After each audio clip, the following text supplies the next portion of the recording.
प्रधानमंत्री नरेंद्र मोदी रविवार को 3 देशों की 4 दिवसीय यात्रा पर रवाना हो गए। वो सबसे पहले साइप्रस से अपने दौरे की शुरुआत करेंगे। पीएम उसके बाद फिर कनाडा और आखिर में क्रोएशिया जाएंगे। उस पर एक रिपोर्ट आपको दिखाते हैं।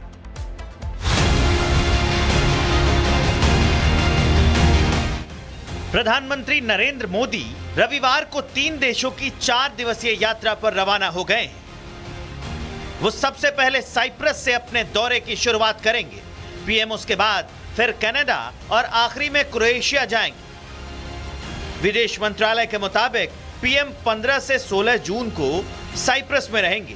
फिर 16 और 17 जून को कनाडा में G7 शिखर सम्मेलन में हिस्सा लेने के बाद 18 जून को क्रोएशिया होते हुए अगले दिन भारत लौट आएंगे। लेकिन पीएम मोदी साइप्रस दौरे पर क्या गए, तुर्की के राष्ट्रपति एर्दोगन सदमे में चले गए। तुर्की को डर है कि इस दौरे से उनको झटका लग सकता है। दरअसल ऑपरेशन सिंदूर के दौरान आतंक परस्त पाकिस्तान को समर्थन देने वाले राष्ट्रपति एर्दोगन की बेचैनी बेवजह भी नहीं है, क्योंकि पीएम मोदी साइप्रस दौरे पर कई महत्वपूर्ण मुद्दा उठा सकते हैं। पीएम मोदी IMEC कॉरिडोर पर बातचीत आगे बढ़ा सकते हैं। पीएम अखंड साइप्रस का मुद्दा उठा सकते हैं। साइप्रस के बड़े हिस्से पर तुर्की के अवैध कब्जे का विरोध कर सकते हैं। साइप्रस से पीएम तुर्की, पाक, चीन को कूटनीतिक संदेश दे सकते हैं। इसमें सबसे अहम है अखंड साइप्रस का मुद्दा, जो तुर्की की कमजोर नस मानी जाती है। तो साइप्रस का मतलब यह है कि जिस तरीके से तुर्की ने सपोर्ट दिया है पाकिस्तान को, जिस तरीके से उन्होंने हथियारों से लैस ड्रोन दिए हैं, और ऑप सिंदूर के दौरान तुर्की ने ओपनली सपोर्ट भी दिया है, तो ये सारी चीजें मन में रखते हुए अब डिप्लोमेटिकली हिंदुस्तान तैयार है तुर्की को काउंटर करने के लिए। तुर्की में आशंका के बादल इसलिए भी छाए हैं क्योंकि पीएम मोदी इस बार पूरी तैयारी के साथ हैं। पीएम के साथ करीब 100 अधिकारियों का एक बड़ा प्रतिनिधिमंडल है, जो भारत और साइप्रस के बीच नई रणनीति तैयार कर सकते हैं।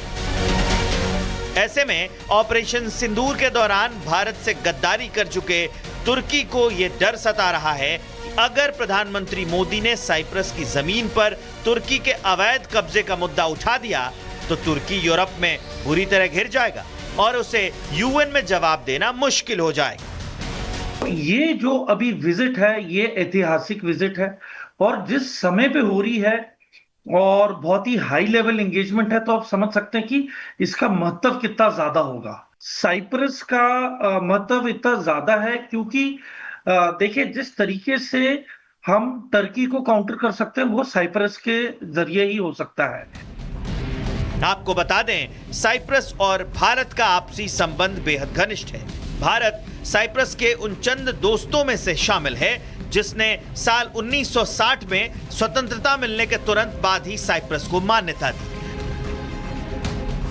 दोनों देशों के बीच 1962 से राजनीतिक संबंध कायम है। साइप्रस UN में भारत की स्थायी सदस्यता का समर्थक है। NSG और अंतर्राष्ट्रीय परमाणु ऊर्जा एजेंसी यानी IAEA की सदस्यता के लिए भी साइप्रस ने हमेशा भारत को सपोर्ट किया है, जबकि आतंकवाद के मुद्दे पर उसने हमेशा पाकिस्तान की खिंचाई की है। ऐसे में तुर्की को डर है कि अगर पीएम मोदी ने अखंड साइप्रस के कमजोर नस पर नश्तर चलाया तो उसके खलीफा प्लान का टाए टाए फिस हो जाएगा। तुर्की एक साफ मन का देश नहीं है। वो शांति नहीं बल्कि अशांति को बढ़ावा देता है, और जो आतंकवाद को बढ़ावा देने वाला देश पाकिस्तान का बहुत ही बड़ा सपोर्टर है। तो तुर्की को काफी हद तक economic restrictions, diplomatically, economically, politically, हर एक तरीके से अब तुर्की को काउंटर किया जाएगा। कुल मिलाकर साइप्रस और भारत की दोस्ती में गर्माहट देखकर तुर्की के होश ठिकाने आ गए हैं। राष्ट्रपति एर्दोगन इस डर के साए में जी रहे हैं कि कहीं पीएम मोदी तुर्की की वो नस न दबा दें जो साइप्रस के 36% भूभाग पर कब्जा जमाए बैठे तुर्की की मुसीबत बढ़ा दे। Bureau report, republic Bharat. और वहीं पीएम मोदी की साइप्रस की जो यात्रा है किन मायनों में खास है वो भी आपको बता देते हैं। 23 सालों के बाद किसी भारतीय प्रधानमंत्री की यात्रा साइप्रस के लिए होने वाली है। वहीं साइप्रस के जरिए चीन, तुर्की और पाकिस्तान को भी साधने की जो है एक बड़ी कोशिश होगी। IMEC कॉरिडोर का जो अहम हिस्सा है, वहीं साझेदार साइप्रस यूएन और NSG में भारत का समर्थक देश है। पीएम मोदी की यात्रा से तुर्की में भी खलबली अब जो है वो लगातार मची हुई नजर आ रही है। साइप्रस के जो बड़े हिस्से पर तुर्की का जो अवैध कब्जा है, वहीं पीएम मोदी का साइप्रस दौरा कूटनीतिक लिहाज से भी एक बड़े संकेत दे रहा है। वहीं पाकिस्तान के यार को लग सकता है इसके जरिए एक बड़ा झटका और भारत उठा सकता है साइप्रस पर कब्जे का मुद्दा। वहीं ऑपरेशन सिंदूर के दौरान भी तुर्की ने पाकिस्तान की मदद की थी और इसीलिए इस वक्त तुर्की की हवाइयां भारतीय प्रधानमंत्री नरेंद्र मोदी के साइप्रस दौरे को लेकर उड़ी हुई हैं और लगातार स्थितियां जो हैं इस वक्त तुर्की के अंदर हालात खराब वाली नजर आ रही हैं कि भारतीय प्रधानमंत्री जब साइप्रस में होंगे तो आखिर क्या कुछ मैसेज यहां पर दिया जाएगा। प्रधानमंत्री नरेंद्र मोदी रविवार को 3 देशों की 4 दिवसीय यात्रा पर रवाना हो गए। वो सबसे पहले साइप्रस से अपने दौरे की शुरुआत करेंगे। पीएम उसके बाद फिर कनाडा और आखिर में क्रोएशिया जाएंगे। उस पर एक रिपोर्ट आपको दिखाते हैं।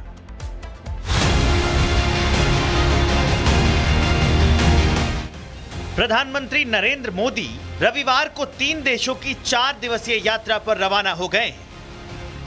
वो सबसे पहले साइप्रस से अपने दौरे की शुरुआत करेंगे।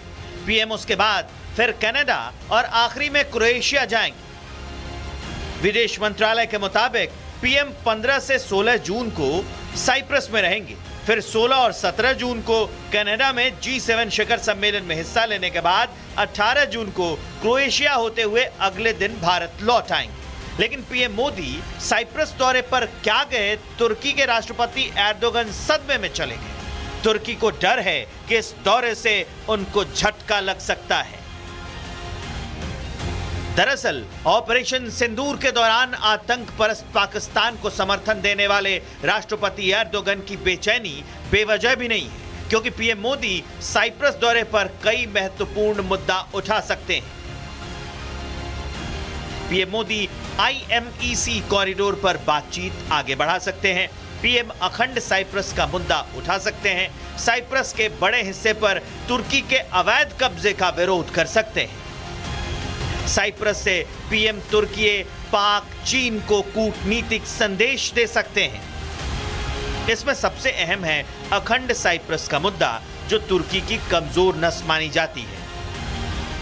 तो साइप्रस का मतलब यह है कि जिस तरीके से तुर्की ने सपोर्ट दिया है पाकिस्तान को, जिस तरीके से उन्होंने हथियारों से लैस ड्रोन दिए हैं और ऑप सिंदूर के दौरान तुर्की ने ओपनली सपोर्ट भी दिया है, तो ये सारी चीजें मन में रखते हुए अब डिप्लोमेटिकली हिंदुस्तान तैयार है तुर्की को काउंटर करने के लिए। तुर्की में आशंका के बादल इसलिए भी छाए हैं क्योंकि पीएम मोदी इस बार पूरी तैयारी के साथ हैं। पीएम के साथ करीब 100 अधिकारियों का एक बड़ा प्रतिनिधिमंडल है, जो भारत और साइप्रस के बीच नई रणनीति तैयार कर सकते हैं।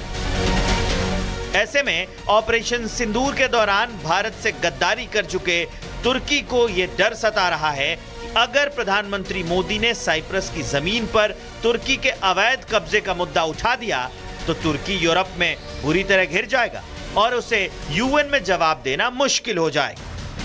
ये जो अभी विजिट है, ये ऐतिहासिक विजिट है और जिस समय पे हो रही है और बहुत ही हाई लेवल एंगेजमेंट है, तो आप समझ सकते हैं कि इसका महत्व कितना ज्यादा होगा। साइप्रस का महत्व इतना ज्यादा है क्योंकि देखिए, जिस तरीके से हम तुर्की को काउंटर कर सकते हैं वो साइप्रस के जरिए ही हो सकता है। आपको बता दें, साइप्रस और भारत का आपसी संबंध बेहद घनिष्ठ है। भारत साइप्रस के उन चंद दोस्तों में से शामिल है जिसने साल 1960 में स्वतंत्रता मिलने के तुरंत बाद ही साइप्रस को मान्यता दी। दोनों देशों के बीच 1962 से राजनीतिक संबंध कायम है। साइप्रस यूएन में भारत की स्थायी सदस्यता का समर्थक है।